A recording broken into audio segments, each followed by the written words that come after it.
ஒரு பெயர் ஸ்நாங்க சொர்ணாகர்ஷன் வடுக பெயர்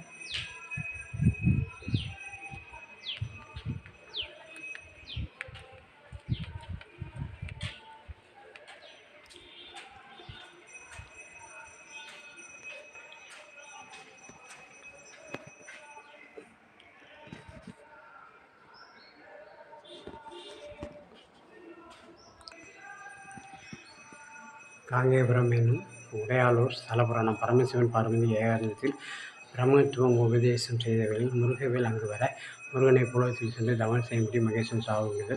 முருகபெருமான் காங்கேயபுரம் வந்து கில்லு மரத்தின் கீழ் தபஸ் செய்கையில் அசிரி வாக்கு உண்டார்கள். அசிரி சொற்படி முருகன் வேலாயுதத்தில் குமரதீர்த்தம் என்னும் பெரிய குளத்தை உண்டாக்கல். குஷ்ட நோயால் வாடும் அஜமகாராஜனுக்கு வசிஷ்ட மகரிஷி உபதேசப்படி மகாராஜன் குமாரதீர்த்தத்தில் நீரால் குஷ்ட நோய் தீராத அரசன் கவலையும் அசிறிவாக்கு உண்டாகலாம். அசிறிவாக்குப்படி அரசன் காமதேனுவை வெளிவிட காமதேனு குமரதீர்த்தத்தை பால் குளமாக்குதல்.